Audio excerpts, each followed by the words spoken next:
Assalamualaikum warahmatullahi wabarakatuh. Alhamdulillahi rabbil alamin. Wassalatu wassalamu ala ashrafil anbiya'i wal mursalin wa ala alihi wa sahbihi ajma'in. Subhanaka la ilma lana illa ma 'allamtana innaka antal alimul hakim. Subhanaka la fahma lana illa ma fahamtana innaka antal jawadul karim. Wa la hawla wa la quwwata illa billahil aliyyil azim. Rabbi shrah li sadri wa yassir li amri wahlul 'uqdatam min lisani yafqahu qawli.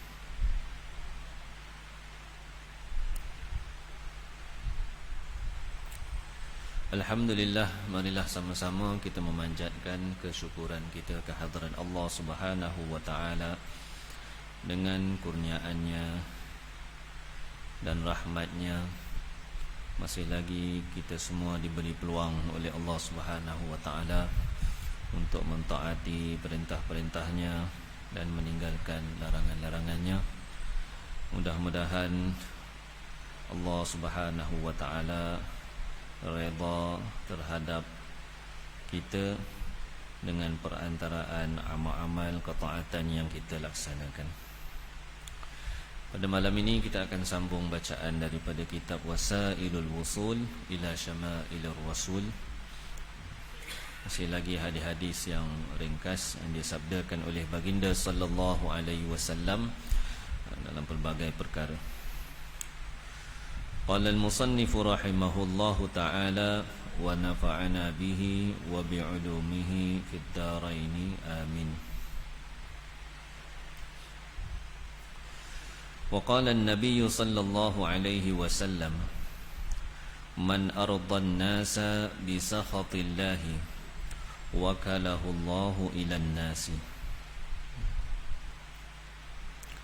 Bersabda Nabi sallallahu alaihi wasallam,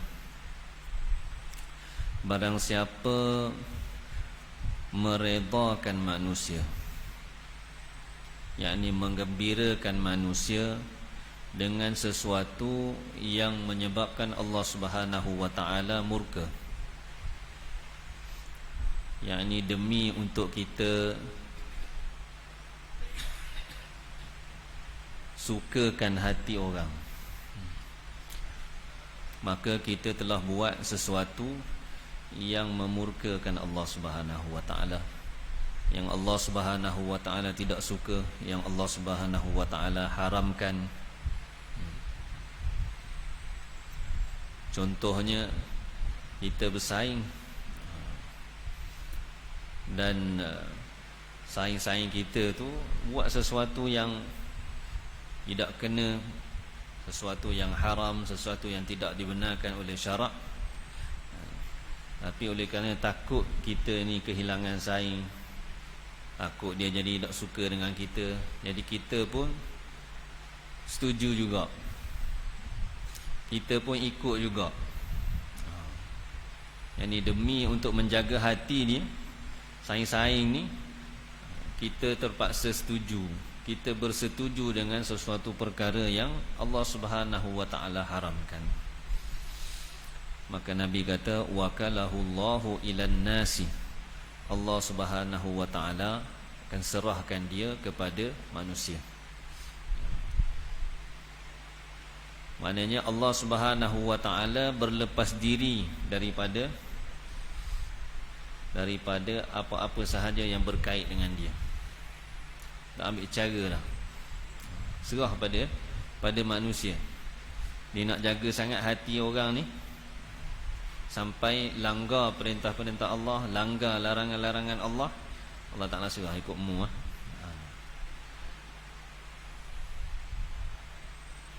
Bila serah kepada manusia ni, maka keadaan dia begitulah.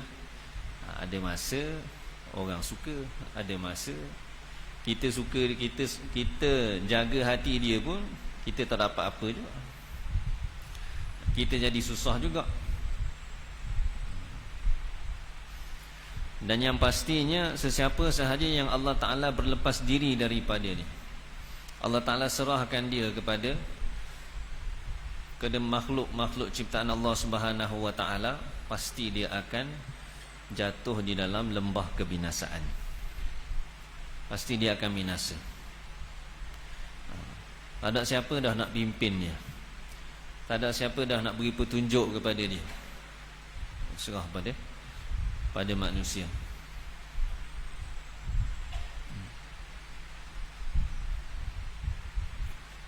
Dan dalam hadis ini ada sambungannya,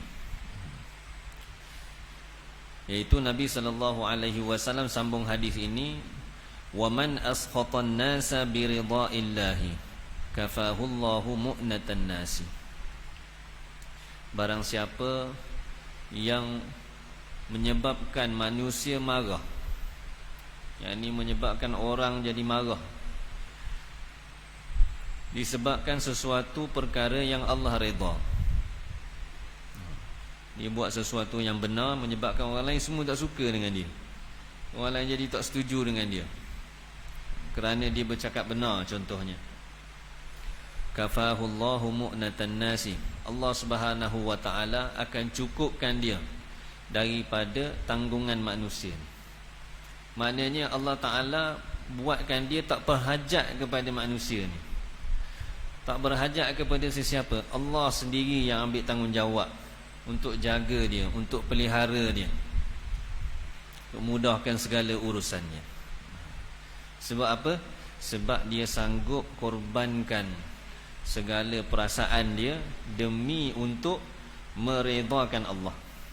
Biarlah orang lain marah pun, orang lain tak setuju pun, yang penting Allah redha, yang penting Allah suka. Orang yang macam ni, Allah sendiri yang akan ambil tanggungjawab, akan jaga dia, pelihara dia. Siapa yang dipelihara oleh Allah Subhanahu wa Ta'ala, pasti dia selamat.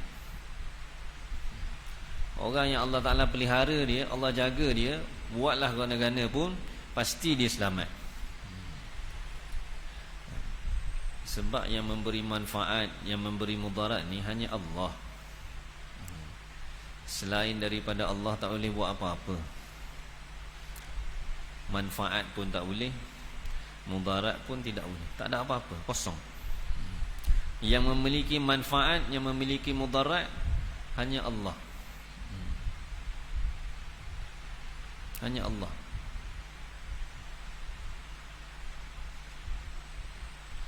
Dalam hadis yang lain ada Nabi sallallahu alaihi wasallam bersabda, hadis qudsi, kalaulah seluruh umat manusia ni berkumpul nak beri manfaat kepada kamu, law annal ummata law ijtama'u ala an yanfa'uka bi syai'in lam yanfa'uka bi syai'in illa qad katabahu Allahu laka, atau kama qala. Kalaulah umat mereka berkumpul untuk memberi manfaat kepada kamu, untuk memberi kepada kamu sesuatu manfaat, pasti mereka tidak akan dapat memberi apa-apa manfaat kepada kamu, melainkan sesuatu manfaat yang Allah dah tetap dah untuk kamu. Yang Allah Ta'ala dah tetap dah, dia, si fulan ni dia akan dapat sekian. Kalau orang nak kumpul, nak sokong dia, nak bantu dia dapat lebih daripada itu, memang tak akan dapat. Dia akan dapat setakat tu je lah.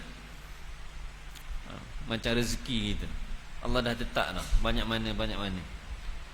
Usahalah bagaimana pun, banyak tu juga boleh. Sebab itu Allah dah letak dah.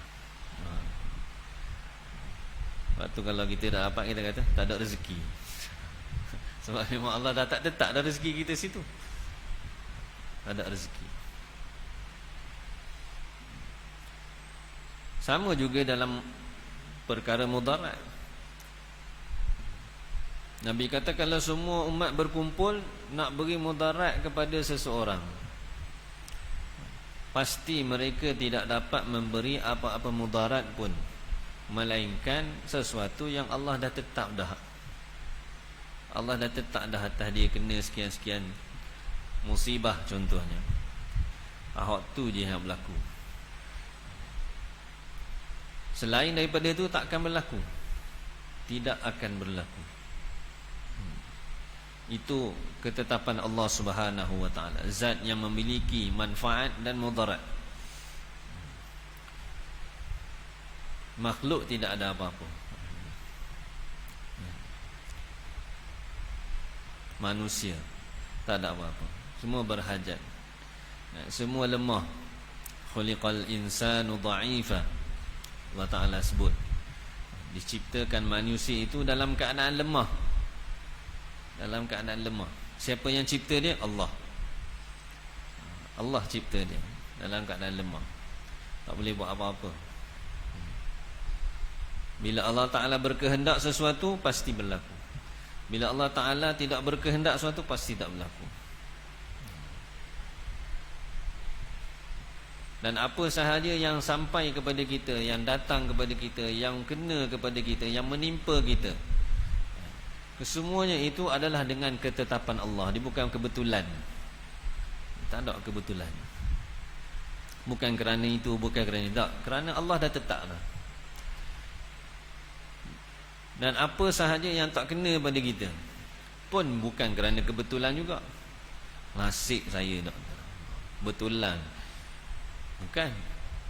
Sebenarnya itu adalah ketetapan Allah. Allah dah tetap dah tak kena. Tak kena lah. Bukan kebetulan. Jadi sesiapa sahaja yang di dunia ini dia berusaha untuk meredakan Allah. Ni maksud sebenar kita. Maksud sebenar kita di atas dunia ni. Dalam Al-Quran Allah Ta'ala sebut, wa ma khalaqatul jinna wal insa illa liya'budun. Tidak aku ciptakan jin dan manusia melainkan untuk mereka menyembah aku, beribadat kepada aku. Ulama tafsir ya'budun dengan makna ya'rifun, untuk mereka kenal Allah. Ini maksud kita di dunia. Nak sempurnakan kehendak Allah, apa yang Allah Ta'ala suka. Jadi siapa yang berusaha ke arah itu, maka dia akan sentiasa berada di dalam pemeliharaan Allah Subhanahu wa Ta'ala. Tapi siapa yang keluar daripada jalan itu, nak cari jalan lain, nak cari jalan yang cepat, jalan yang senang, yang mudah, nak dapat kesenangan yang sementara, keseronokan yang sekejap, maka Allah Subhanahu wa Ta'ala lepaskan dia. Allah tak terikat dengan dia, serah dia kepada manusia. Manusia suka-suka, tak suka sudah.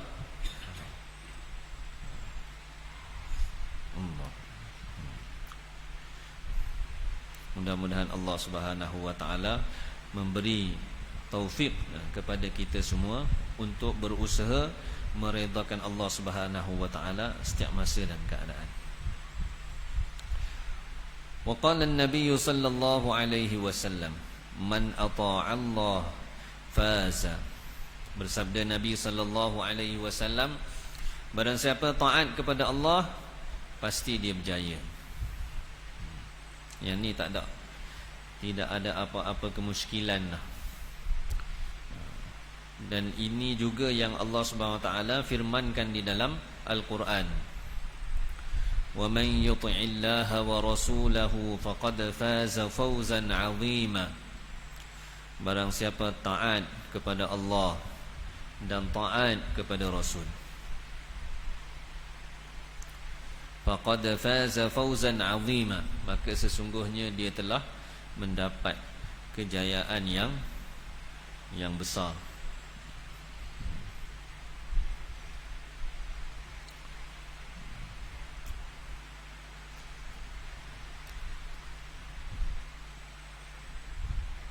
Dalam hadis dia guna perkataan kata kerja yang menunjukkan masa lepas. Barang siapa telah taat, nak menunjukkan perbuatan taat daripada hamba-hamba Allah ni bukan dia adalah sesuatu perbuatan yang dia ni memang sungguh-sungguh nak taat, bersungguh-sungguh untuk taat perintah. Macam dalam buat akad lah. Kalau dalam akad jual beli ke, akad nikah ke, kalau dalam bahasa Arab semua diguna kata kerja yang menunjukkan masa lepas.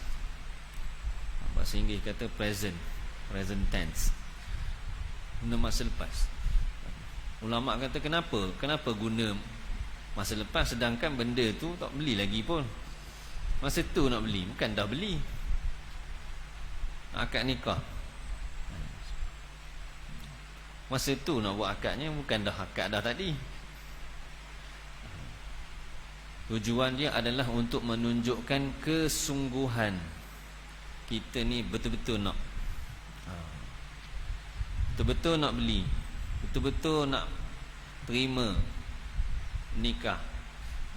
Contoh sama juga dalam mentaati perintah Allah. Kita betul-betul nak taat perintah Allah. Bukan taat ni taat lebih kurang je, ikut apa yang kita suka ataupun ikut kemudahan kita. Tak. Taat perintah Allah ni kena ikut apa yang Allah nak. Apa yang Allah nak, itu yang dipanggil apa? Keutamaan, priority dia. Keutamaan dia ikut apa yang Allah Ta'ala nak.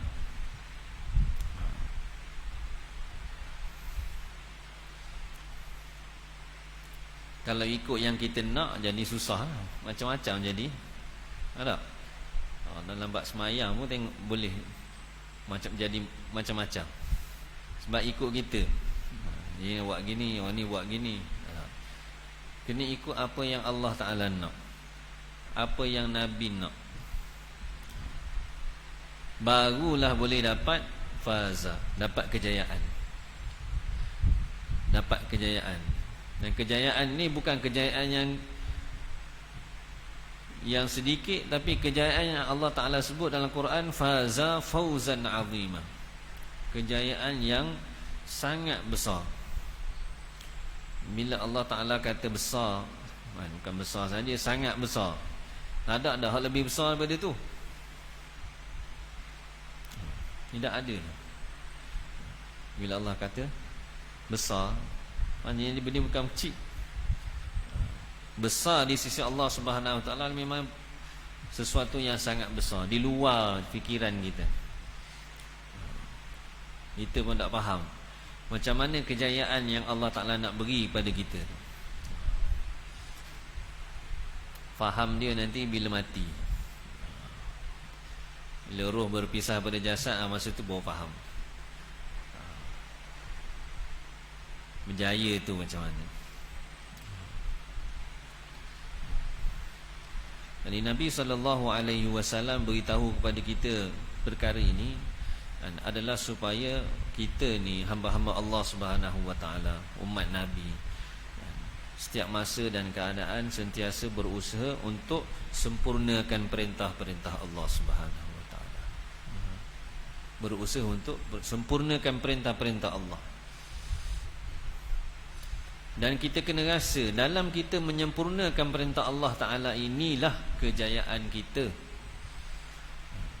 keselamatan kita dalam menyempurnakan perintah Allah. Dan sempurnakan perintah Allah seperti yang saya sebut tadi ialah dengan cara yang Allah nak, yang Allah sangat suka. Semayangnya, ibadat-ibadat yang lainnya, semua kena ikut. Kita tak boleh buat apa yang kita nak. Bahkan kalau kita ambil sebahagian saja, kita tinggal yang sebahagian, jadi tidak sempurna. Contohnya dalam salat, dalam semayang, dia ada rukun salat, dia ada sunat di dalam salat. Sempurnakan perintah Allah, adakah semata-mata kita menunaikan rukun-rukun itu sahaja dipanggil sempurnakan? Tak. Rukun tu untuk sah kita punya amal tu. Sempurna ke tidak? Tak sempurna. Tidak sempurna. Sempurna ni bila kita buat belaka. Hak sunat buat, hak rukun pun buat. Bersama-sama kita sempurnakan rukun, sunat itu dimasukkan sekali. Dipanggil sempurna. Sempurnakan perintah Allah. Sekadar yang kita mampu. Sekadar yang kita mampu. Sekadar yang kita mampu ni, maksud ni bukan ikut mood kita. Kita ada mood ni. Bukan. Sekadar mampu ni ikut kemampuan diri kita yang sebenar. Orang yang sihat, dia buat cara orang sihat. Orang yang sakit, dia buatlah sekadar yang mampu setakat sakit dia tu. Itu dipanggil sempurna. Bukan kita tunaikan perintah Allah Ta'ala ini, kita ikut kita punya mood. Terasa nak buat, rasa malas tinggal. Tak? Buat. Khususnya kita umat yang kemudian ni, akhir zaman ni, lemah sangat. Masuklah yang bercakap ni pun lemah, khususnya di dalam perkara-perkara yang sunatnya. Lemah. Banyak yang kita tinggal daripada yang kita buat. Kalau kita belajar daripada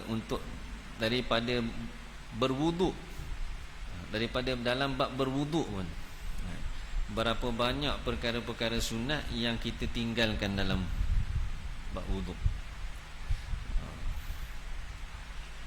Hak biasanya kita wuduk ni, kita buat hak fardu je, hak rukun. Sunat-sunat ni banyak hak tinggal. Ada buat pun sikit tinggal.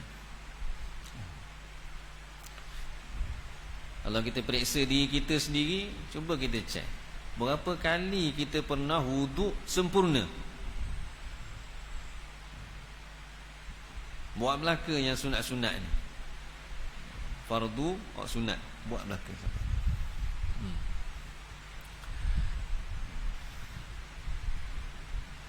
Susah nak cari, nak buat sempurna. Sebabnya bila nak buat sempurna ni, ada satu perkara yang menghalang kita. Apa dia? Nafsu.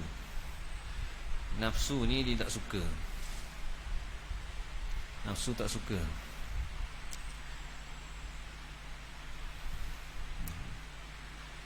Dia akan bisik dalam hati kita, oh, cukup lah tu, sah dah kan, sah dah wuduk. Bukannya tak sah.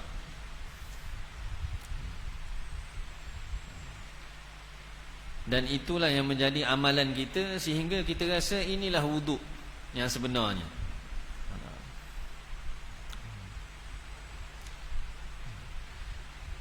Antara sunat wuduk yang sentiasa diambil berat oleh baginda sallallahu alaihi wasallam ialah menggunakan air dengan kadar yang minima. Berwuduk dengan menggunakan air dengan kadar yang minima. Di dalam hadis sebut Nabi sallallahu alaihi wasallam kalau berwuduk, Nabi akan guna satu cupak air.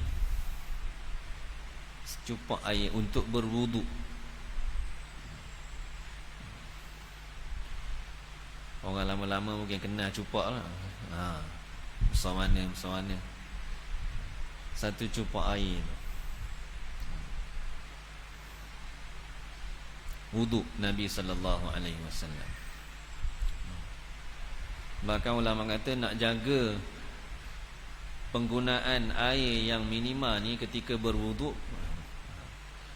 Hatta kalau kita berwuduk di laut ataupun air sungai sekalipun, kita dituntut untuk meminimalkan penggunaan air. Itu salah satu sunat dalam berwuduk. Tapi kita hari ni sebab mudah, buka paik tu bau, nak guna air sikit, nafsu tak suka. Buka paik halu tu lambat, nak tak ada air, tunggu bila nak habis wuduk ni. Dalam hati kata, sebab biasa cepat, sekali nak buat tu jadi lama, lambat nak habis, nak wuduk, nak selesai wuduk boleh ke basuh, sampai ke basuh kaki tu dengan air yang sedikit. Nafsu tak suka. Nafsu tak suka. Tapi itulah sebenarnya hakikat menyempurnakan perintah Allah SWT. Dia bukan semudah yang kita sebut. Sempurnakan perintah Allah bukan semudah yang kita sebut. Bila sebut nak sempurna, dia berlawan dengan nafsu kita. Berlawan.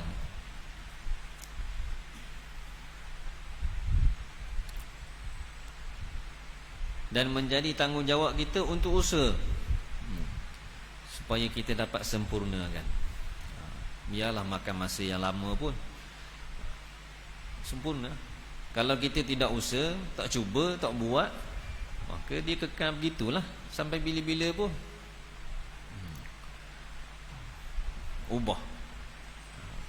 Sebabnya Allah Ta'ala nak bagi kejayaan yang besar.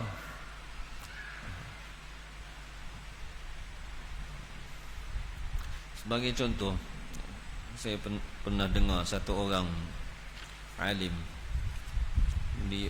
beliau sebut suatu hadis berkenaan dengan kelebihan menghidupkan sunnah Nabi. Mungkin tuan-tuan pun biasa dengar. Disebut, barang siapa yang menghidupkan sunnahku pada masa kerosakan umat, untuknya 100 pahala syahid. Untuknya 100 pahala syahid. Kalau kita faham secara literal, secara umum hadis ni, siapa yang menghidupkan sunnah pada waktu kerosakan umat, pada ketika orang tak buat, tak amal sunnah, kita faham siapa yang amal sunnah pada waktu umat dalam kerosakan, dia dapat 100 pahala syahid. Besar 100 pahala syahid tu. Bukan sikit. Zaman dulu, zaman Nabi, nak boleh ke syahid tu hilang nyawa. Hilang nyawa baru boleh syahid. Ini dapat 100 pahala syahid. Jadi kata beliau, yang baginda sallallahu alaihi wasallam maksudkan di dalam hadis ni, menghidupkan sunnah, bukan mengamalkan sunnah. Pada waktu umat dalam kerosakan, si fulan ini berusaha menghidupkan sunnah sehingga sunnah itu hidup. Bukan dia seorang amal sunnah, orang lain tak amal. Dia hidupkan sunnah tu. Asal sunnah tu tak ada orang buat, dia usaha sehingga sunnah tu jadi hidup di kalangan umat ini. Orang yang macam ni untuk dia 100 pahala syahid. Dan nak menghidupkan satu sunnah ni dalam umat, sunnah tu hidup, orang jadi buat. Asal orang tak buat, asal orang tinggal, tapi dibuat, jadi buat. Usaha dia sehingga ramai orang buat. Hidup sunnah tu. Usaha dia sehari, boleh dapat sehari? Tak boleh dapat sehari. Nabi SAW nak hidupkan agama pun berapa tahun? 23 tahun. Baru Allah Ta'ala turun ayat Quran, sempurna agama.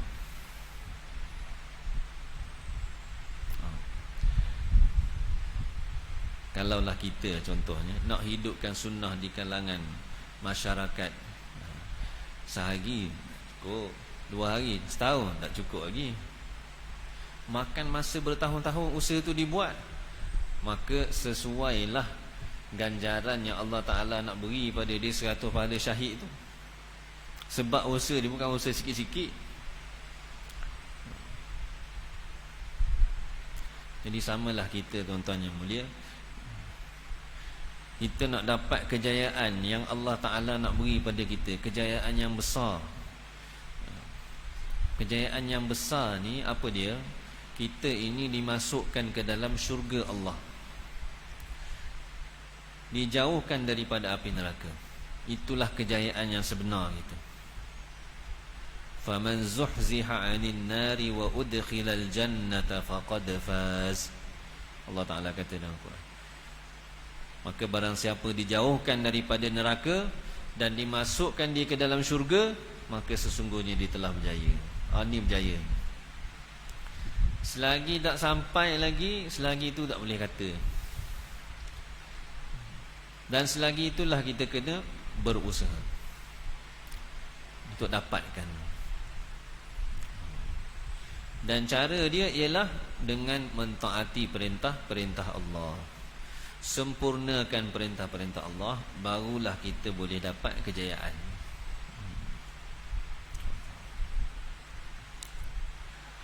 وقال النبي صلى الله عليه وسلم من أعان ظالما سلطه الله عليه. Bersabda Nabi sallallahu alaihi wasallam, barang siapa membantu penzalim, barang siapa membantu orang yang buat zalim,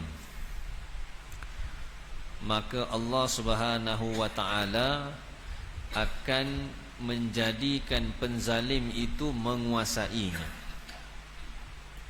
Allah Ta'ala akan jadikan penzalim itu menguasainya. Siapa tu orang zalim? Orang zalim tu akan menguasai dia. Kita setuju dengan dia, kita sokong dia,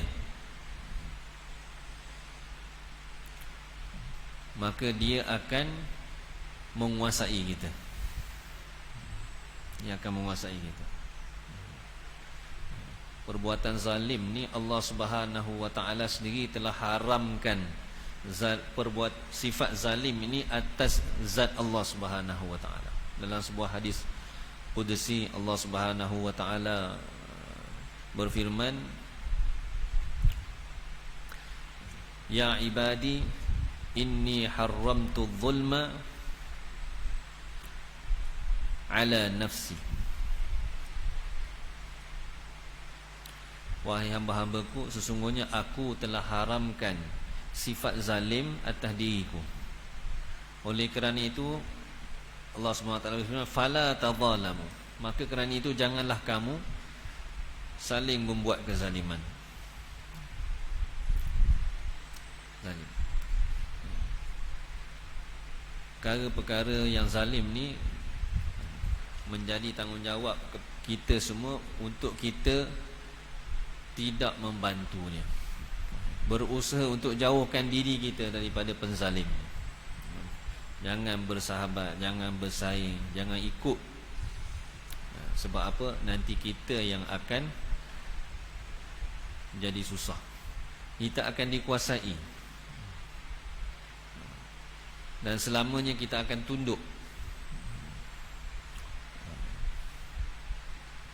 Dan hati kita kena sentiasa rasa tidak suka terhadap perkara-perkara kezaliman.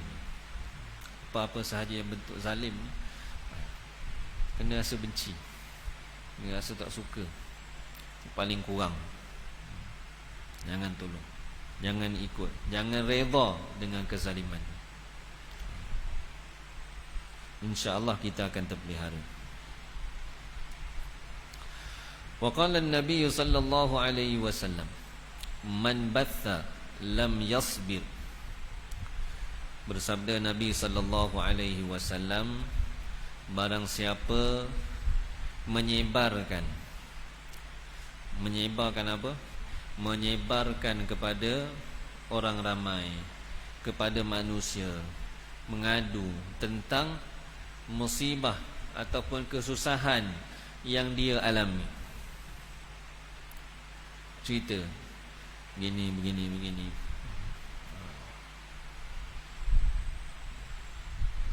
Maka Nabi kata lam yasbir, maka dia itu tidak bersabar. Orang yang bersabar, dia tidak akan cerita segala kesusahannya kepada umum.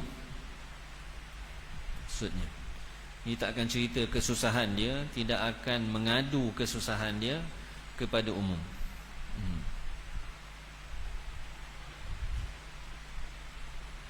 Sebab perbuatan mengadu itu dia bercanggah dengan sifat sabar. Kita buka pada umum kesusahan kita dan sebagainya, itu bercanggah dengan sifat sabar. Takut dengan apa yang menimpa kita, susah hati dengan perkara yang menimpa kita. Di antara sifat para sahabat baginda sallallahu alaihi wasallam, mereka tak cerita pada siapa-siapa pun kesusahan. Dia tak cerita, dia simpan. Dan janji Allah Subhanahu wa taala, orang yang bersabar ni, bantuan Allah akan sentiasa bersama dengan dia. Innallaha ma'as sabirin. Sesungguhnya Allah Subhanahu wa taala bersama dengan orang-orang yang sabar. Maka bila kita diuji oleh Allah Subhanahu wa taala, pertama sekali kita kena ingat Allah.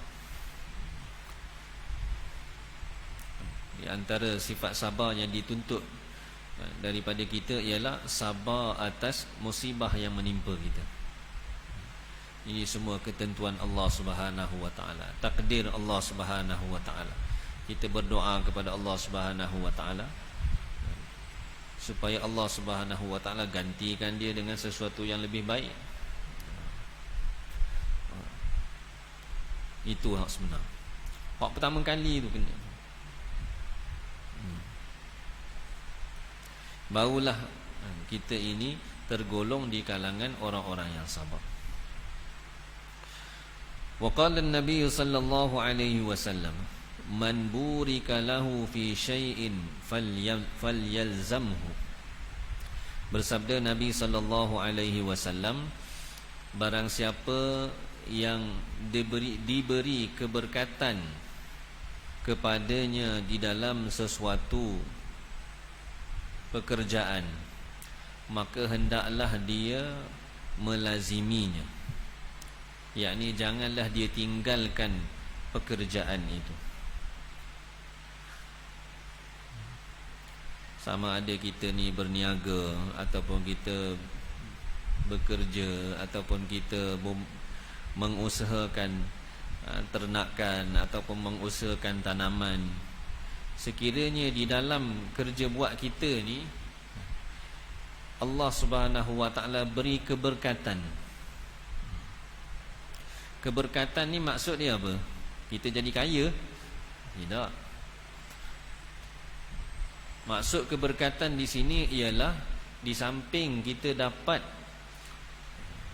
mengusahakan kerja buat kita ni, bersama-sama itu kita dapat sempurnakan perintah-perintah Allah. Tidak berkurang.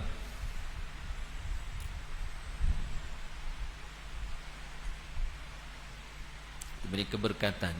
Walaupun kita sibuk berniaga, kita sibuk bertani, kita sibuk di ladang dan sebagainya, Allah Ta'ala beri taufik kepada kita untuk kita sempurnakan juga perintah-perintah Allah. Semayang kita dapat jaga berjemaah, dapat baca Quran hari-hari, dapat zikir. Nabi kata siapa yang dapat pekerjaan yang berkat seperti ini, maka jangan dia cari pekerjaan lain dah. Cukup lah. Cukuplah untuk dia tu. Sebab apa? Kalau dia berpindah kepada yang lain, belum tentu dia boleh buat seperti mana yang dia dapat sebelum. Kadang-kadang setan dia tipu kita. Kita dah buat dapat ni, dia kata kalau mu buat gini mu boleh besar lagi, boleh banyak lagi. Kita pun ya sungguh juga, kalau kita dapat sekian-sekian, kita ni boleh buat banyak lagi ibadat contohnya. Ni mari perasaan gitu. Setan dia pandai ditipu kita. Tukar je jadi susah. Dulu boleh mari masjid tiap-tiap waktu, boleh solat berjemaah tiap-tiap waktu, jadi kurang pula, hilang sewaktu contohnya.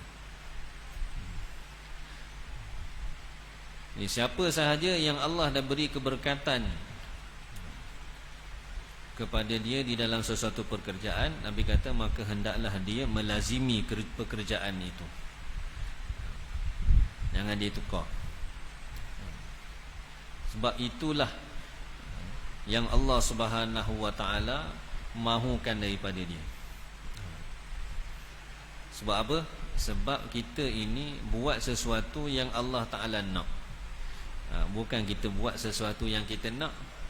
Di dunia ni kita kena buat sesuatu yang Allah Taala nak. Allah dah tentukan untuk kita. Bukan kita berusaha untuk buat sesuatu yang kita nak. Bila kita buat apa yang Allah Taala mahu, Allah Subhanahu wa taala akan mudahkan segala urusan. Kalau buat apa yang kita mahu, belum tentu lagi.